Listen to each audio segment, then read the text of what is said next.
मेरठ की मीटिंग में देखा कि जो हमारे पश्चिम के किसान नेता हैं, बड़े नेता रहे हैं और आज भी हैं, उनको किस तरीके से उनका अपमान किया गया, ये हम नहीं भूल सकते।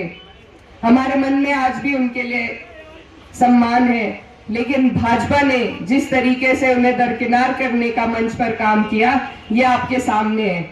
ये सरकार किसी का हित नहीं चाहती।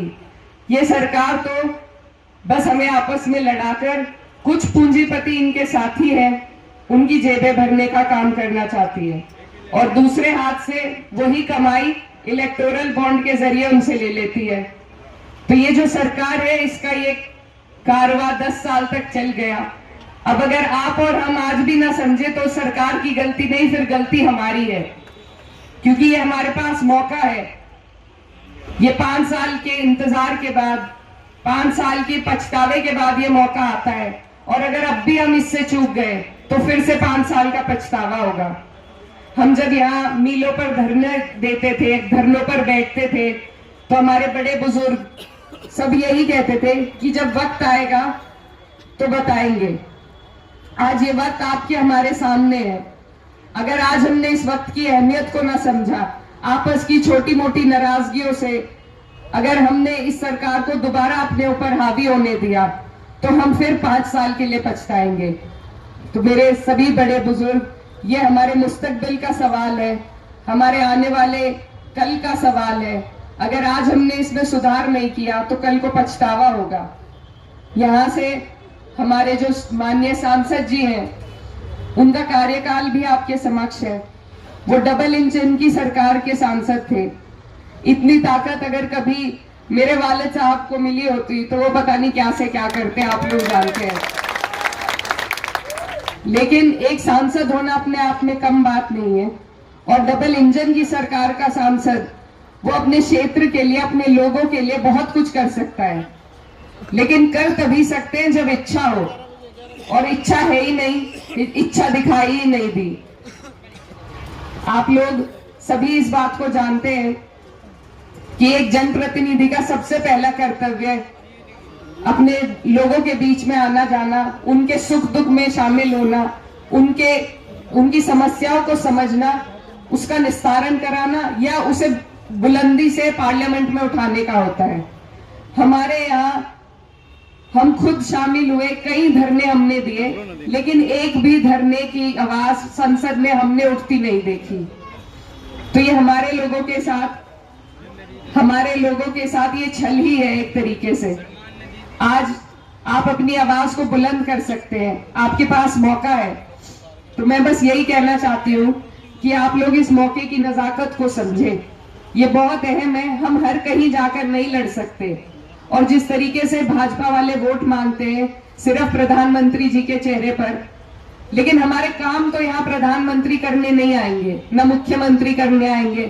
काम तो आपका लोकल जनप्रतिनिधि करेगा और जब आपका लोकल नेता आपके काम ना आए तो ना आपको सरकारों का लाभ मिलेगा, चाहे डबल या ट्रिपल इंजन हो जाए, आपको किसी का लाभ नहीं मिलेगा जब आपका यहाँ का नेता आपको लाभ नहीं दिला पाएगा। तो इस बात को हमें समझने की जरूरत है। कई लोग बहलाने फुसलाने की कोशिश करते हैं कि भाई सरकार को वोट दे दो। आपके पास भी आएंगे बहुत लोग कि सत्ता में रहो, सत्ता को वोट दो, तभी तो कुछ फायदा मिलेगा। लेकिन मैं आपसे सबसे पूछना चाहती हूँ, अब तक भी सत्ता में यहाँ पर भाजपा वाले रहे, 10 साल रहे, आपको कुछ फायदा मिला? कोई आपके काम आया? तो इसमें सोचने की यही बात है कि सत्ता को वोट देकर फायदा तब है जब आपकी अगुवाई करने वाला आदमी मजबूत हो। तो ये उसी का चुनाव है। हम हर सीट पर जाकर नहीं लड़ सकते, हम सिर्फ अपनी सीट पर लड़ सकते हैं, अपनी सीट पर मजबूती ले सकते हैं। तो हमें अपनी कैराना सीट को ही मजबूत करने का काम करना है और ये सीट, आप लोग बड़े हैं, आपके सहारे से ही ये मजबूती मिल पाएगी।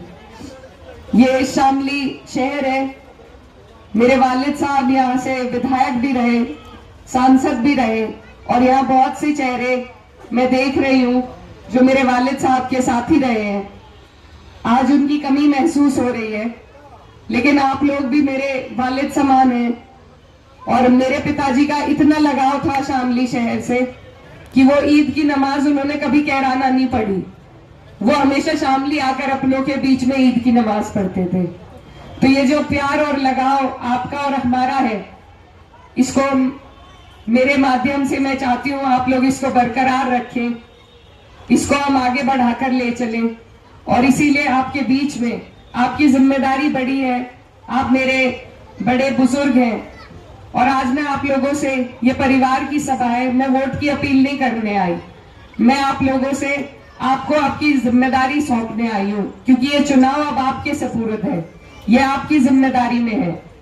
आप मेरे बड़े हैं, आप लोग इस चुनाव की जिम्मेदारी को संभालेंगे तभी ये चुनाव हम जीत पाएंगे।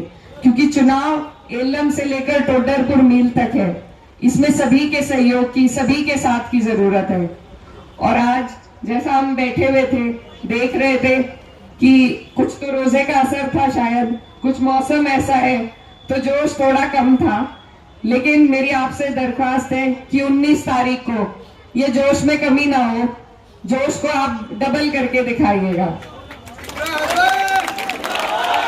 ये जो प्यार और मान सम्मान है आपका, ये जो प्यार और मान सम्मान है आपका, इसी को हमें जरूरत है वोटों में तब्दील करने की। हमारा चुनाव मजबूत है, हम किसी एक वर्ग या समाज या जाति के लिए चुनाव नहीं लड़ रहे, बल्कि 36 बिरादरी जो यहाँ पर मौजूद है और जो प्रताड़ित है इस सरकार से।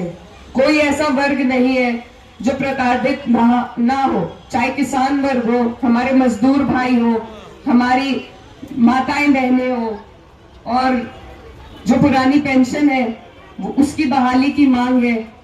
तो कोई भी ऐसा आदमी नहीं है जो इस सरकार से कुछ गुहार लगा रहा हो और सरकार ने उसकी मंजूरी की हो।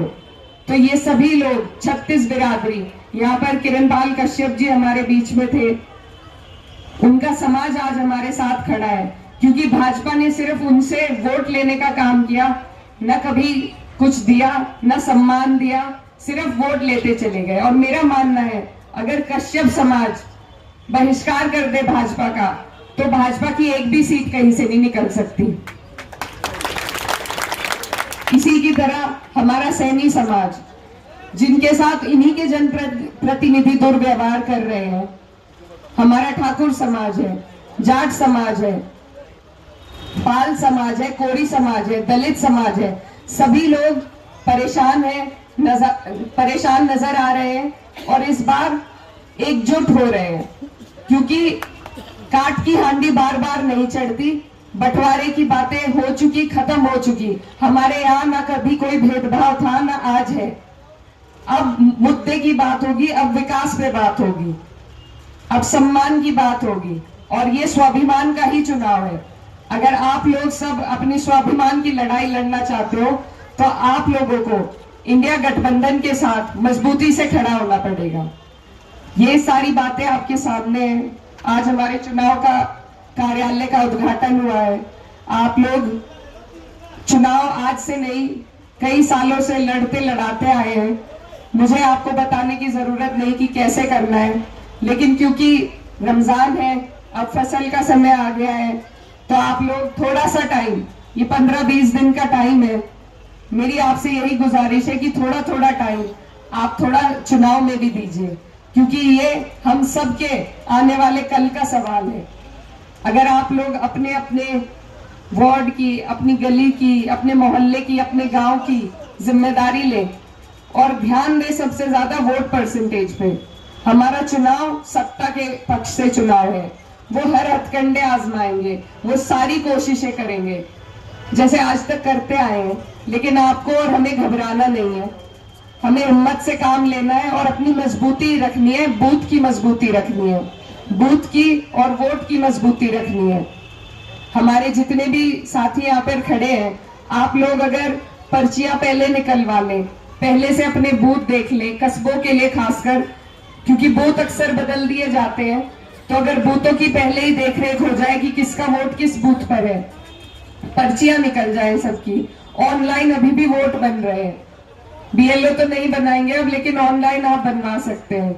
तो ये सारी जो चीजें हैं ये अहम है, इन पर हमें ध्यान देने की जरूरत है।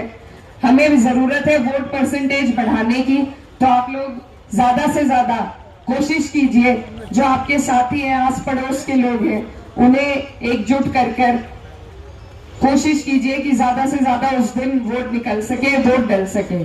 और एक और तरीका है वोट को बढ़ाने का, ईद का वक्त है, त्योहार है हमारा, सभी लोग जितने भी हमारे यहाँ के लोग बाहर काम करने गए हैं, मुझे उम्मीद है कि ईद पर घर आएंगे।